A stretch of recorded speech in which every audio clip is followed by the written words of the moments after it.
Alright तो यार ये बस एक छोटी सी रिमाइंडर वीडियो है उन स्टूडेंट्स के लिए जो इटली में अप्लाई करना चाहते हैं बैचलर्स या मास्टर्स के लिए फॉर द नेक्स्ट सेशन यानी कि सितंबर 2023। देखो यार मैं क्योंकि इन्वॉल्व रहा हूँ यहाँ पर एडमिशन्स में, बच्चों की एप्लीकेशंस में, बैचलर्स में भी, मास्टर्स में भी और डिफरेंट फील्ड्स में, डिफरेंट यूनिवर्सिटीज़ में। तो मैंने नोटिस किया है कि इस साल से रिक्वायरमेंट्स थोड़ी सी डिफ़िकल्ट कर दी हैं ताकि ज़्यादा से ज़्यादा फ़िल्टर आउट किया जा सके एप्लीकेशंस को, क्योंकि पाकिस्तान से, इंडिया से थाउजेंड्स ऑफ एप्लीकेशंस आ जाती हैं और हर स्टूडेंट ये चाहता है कि वो 5-6 यूनिवर्सिटीज़ में अप्लाई कर दे और सबसे एडमिशन ले ले और उसके बाद वो बेस्ट को चूज़ कर लेता है। तरीका ये सही है लेकिन यूनिवर्सिटीज़ के लिए ये चीज़ कॉम्प्लिकेटेड हो जाती है, तो इसलिए वो चाहते हैं कि आप फ़िल्टर आउट करें और कम से कम एडमिशन्स को दें। 7 पॉइंट्स हैं जो मैंने हाईलाइट किए हैं और मैं चाहता हूँ कि मैं आप लोगों से शेयर करूँ ताकि नेक्स्ट ईयर जब आप अप्लाई करो तो आप लोगों को पॉजिटिव रिजल्ट्स मिलें। First, good CGPA। देखो इटली में अभी तक बहुत कम यूनिवर्सिटीज़ हैं जिन्होंने मेंशन किया हुआ है कि हमें इतनी CGPA चाहिए फॉर एग्जांपल इस प्रोग्राम के लिए। फॉर एग्जांपल यूनिवर्सिटी ऑफ पैडुआ ने कुछ प्रोग्राम्स में 3.3 मिनिमम मेंशन की हुई है, बट 95% ऑफ द यूनिवर्सिटीज़ इन लोगों ने मेंशन नहीं किया था अब तक किसी CGPA को, लेकिन और अभी भी मेंशन नहीं किया, लेकिन स्टिल जब हंड्रेड्स ऑफ एप्लीकेशंस आती हैं सामने, ऑब्वियसली अगर आपकी 2.8 CGPA और नेक्स्ट स्टूडेंट की 3.2 CGPA है तो 3.2 वाले को प्रेफर किया जाएगा। तो अब से CGPA matters. Second point, CGPA के साथ साथ IELTS। देखो लास्ट ईयर तक मैं खुद अपनी वीडियोस में कहता था और इस साल भी कुछ और नेक्स्ट ईयर भी कुछ एप्लीकेशन स्टिल एक्सेप्ट होंगी विद इंग्लिश प्रोफिशिएंसी सर्टिफिकेट जो कि आपको अपने प्रीवियस इंस्टीट्यूशन से मिल जाता है। लेकिन जो मैंने नोटिस किया, मेरे कुछ स्टूडेंट्स की बहुत अच्छी CGPA थी, 3.6 CGPA, 3.7 CGPA, बट क्योंकि उनके पास IELTS नहीं था इसलिए यूनिवर्सिटी ने उनकी एप्लीकेशन को एक्सेप्ट नहीं किया। They asked for IELTS certificate कि यू हैव 45 डेज, अगर आप IELTS सबमिट कर दें तो हम आपकी प्रोफाइल को पॉजिटिव वैल्यूएट कर देंगे, अदरवाइज यू आर रिजेक्टेड। तो इसका मतलब कि अगर आप अपनी प्रोफाइल को स्टैंड आउट करवाना चाहते हो तो आपके पास IELTS होना चाहिए। Third, interview. बहुत सारी यूनिवर्सिटीज़ थी जिसमें बस आप ऑनलाइन एप्लीकेशन सबमिट करते थे और कुछ दिन बाद आपको उनके रिजल्ट्स ईमेल पे आ जाते थे या आपके पास एडमिशन लेटर आ जाता था, बट अब से ज़्यादातर यूनिवर्सिटीज़ इंटरव्यूज़ स्केड्यूल कर रही हैं, या तो वो लाइव इंटरव्यू होता है या तो रिकॉर्डेड इंटरव्यू होता है। तो ये एक फ़िल्टर लगा दिया ताकि वो बच्चों को एवेल्यूएट कर सकें। कुछ इंटरव्यूज़ जनरल इंटरव्यू होते हैं जिसमें वो आपके कम्युनिकेशन स्किल्स को चेक करते हैं और आपसे पूछते हैं कि आपकी क्या मोटिवेशन है, why did you choose this program, this university.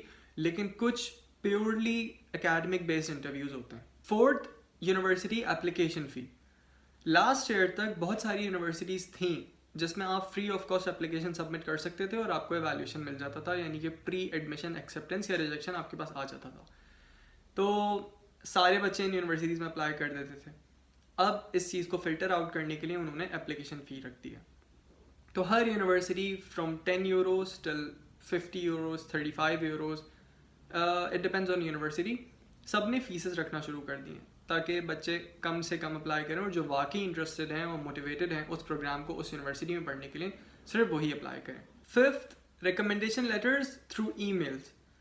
पहले ये होता था कि आप रिकमेंडेशन लेटर अपनी यूनिवर्सिटी, अपने कॉलेज, अपने प्रोफेसर से बनवा लेते थे, उसकी सॉफ्ट कॉपी आप जस्ट इस ऑनलाइन एप्लीकेशन में अपलोड कर देते थे या यूनिवर्सिटी को ईमेल पे सेंड कर देते थे। लेकिन इस साल से ज़्यादातर यूनिवर्सिटीज़ के ऑनलाइन एप्लीकेशन सिस्टम में आपने लेटर अपलोड या तो करना है या तो लेटर अपलोड भी नहीं करना, लेकिन जो आपका रेफरी है जिसने आपको रेकमेंड किया है उसकी पर्सनल डिटेल्स और उसकी कॉन्टैक्ट डिटेल्स आपने वहाँ मेंशन करनी है। University is going to send an email to them और वो जब तक वेरीफाई नहीं करेंगे आपका रिकमेंडेशन सबमिट नहीं होगा। तो ये एक मेजर प्रॉब्लम है क्योंकि हमारे पास जो प्रोफेसर्स होते हैं वो इतना बिजी होते हैं कि वो रिस्पॉन्ड नहीं करते, इवन ईमेल्स को चेक भी नहीं करते। तो इसके लिए आपको फॉलो अप करना ज़रूरी है और ऐसे ही किसी प्रोफेसर का नाम नहीं लिख सकते जिससे ऑब्वियसली आपकी अंडरस्टैंडिंग है और पहले से आपने उसको बताई हुई हैं चीज़ें, वही आपका रिकमेंडेशन लेटर सबमिट कर सकता है। Sixth, document presentation. देखो यार बहुत सारे स्टूडेंट्स, एक तो हर किसी के पास स्मार्टफोन है, हर किसी के पास उसमें स्कैनर ऐप है, तो लोग जहमत नहीं करते हैं कि वो जाएं और प्रॉपर अच्छी क्वालिटी में स्कैन्स करवाएं और उन डॉक्यूमेंट्स को रीनेम करके अपलोड करें। बच्चे बस ज़्यादातर अपने फ़ोन से ही उसको स्कैन करते हैं। अब उसमें किसी पिक्चर में हाथ आ रहा है, किसी पिक्चर में आधा क्रॉस हुआ हुआ है, कोई ब्लर है, वो सारी पिक्चर्स बगैर देखे वो अपलोड कर देते हैं। तो यूनिवर्सिटी जब एडमिशन कमेटी आपके डॉक्यूमेंट्स को देखती है तो आपकी सीरियसनेस को देख रही होती है कि आप कितने सीरियस हो। तो ये ना कीजिए और अपने डॉक्यूमेंट्स को प्रॉपर स्कैन करवाओ आप लोग, और प्रॉपर तरीके से सबमिट करो। हर चीज़ जो जहाँ मांगी है वो वहीं सबमिट करो, एक्स्ट्रा डॉक्यूमेंट सबमिट मत करो। रेज्यूमे सबसे इंपॉर्टेंट चीज़ है, मैंने लास्ट ईयर से कहा हुआ है और अब यूनिवर्सिटीज़ मेंशन भी आहिस्ता आहिस्ता करने लग गई हैं कि resume should be in Europass format. Europass format कोई इतनी कॉम्प्लिकेटेड चीज़ नहीं है, एक ऑनलाइन वेबसाइट है, मैं अपनी प्रीवियस वीडियोज़ में लिंक भी दे चुका हूँ, आप खुद भी गूगल कर सकते हो। यूरोपास आप जाओगे, वहाँ पर अकाउंट बनाओगे, ऑनलाइन अपनी सारी डिटेल्स एंटर करोगे, आपके education, work experience, in the end आपका पीडीएफ जनरेट हो जाएगा और वो पीडीएफ आप डाउनलोड कर लोगे। It's called Europass format resume, वो आप सबमिट कर सकते हो। तो जब यूनिवर्सिटी आपसे कह रही है कि उन्हें यूरोपास फॉर्मेट में रिज्यूमे चाहिए, तो आप अपने देसी फॉर्मेट्स में क्यों देते हो resume. And the last point, motivation letter, जिसको स्टेटमेंट ऑफ पर्पस भी कहते हैं। इंटरनेट पे हर मेजर से रिलेटेड आपके पास आपको लेटर्स मिल जाते हैं और स्टूडेंट्स यही करते हैं कि वहाँ से कॉपी करते हैं, बस नेम चेंज किया, प्रोग्राम नेम चेंज किया, यूनिवर्सिटी नेम चेंज किया और सबमिट कर दिया। एडमिशन कमेटी इस चीज़ को समझती है, उनके पास 100 एप्लीकेशंस आ रही हैं, तो वो अगर आपने भी गूगल से कॉपी किया है और किसी नेक्स्ट बंदे ने भी गूगल से कॉपी किया, तो ये चीज़ अच्छी नहीं होती। एडमिशन कमेटी पे अच्छा इंप्रेशन नहीं जाता कि ये इतनी बेसिक सी चीज़ अपने आप को रिप्रेजेंट करना भी नहीं आता है स्टूडेंट को, और वो भी वो गूगल से कॉपी कर रहा है, तो ही इज़ नॉट एलिजिबल। ये सारे छोटे और बड़े कुछ इंपॉर्टेंट पॉइंट्स का कॉम्बिनेशन है जिनका ख्याल रखना आप नेक्स्ट ईयर जब एप्लीकेशन सबमिट करो, क्योंकि मैंने इस बार देखा रिजेक्शन किस तरह हुई, क्यों हुई, मेरे अपने कुछ ड्रॉबैक्स, कुछ लोगों के स्टूडेंट्स के डॉक्यूमेंटेशन में ड्रॉबैक्स, तो मैं नहीं चाहता कि नेक्स्ट ईयर आप लोगों को इस बारे में परेशानी हो। एडमिशन्स, जैसे कि आपको पता है कि इटली में लेट नवंबर यानी नवंबर के लास्ट वीक से तकरीबन यूनिवर्सिटीज़ अनाउंस करने लग जाती हैं। 1 बाय 1 यूनिवर्सिटीज़ ओपन करती रहती हैं और जो जल्दी ओपन करता है वो उतना जल्दी क्लोज भी करता है। तो नॉर्मली जो फेस है एडमिशन्स का वो दिसंबर से स्टार्ट होता है और मई तक चलता है। तो it somehow depends on first come first serve, क्योंकि जैसे ही एडमिशन्स ओपन होते हैं तो वो नॉन ईयू यानी नॉन यूरोपियन इंटरनेशनल स्टूडेंट्स के लिए ओपन होते हैं और उसमें सिर्फ फॉरेनर स्टूडेंट्स को देखा जाता है, इटालियंस को नहीं देखा जाता। तो ऑब्वियसली आपके एडमिशन चांसेस ज़्यादा होते हैं।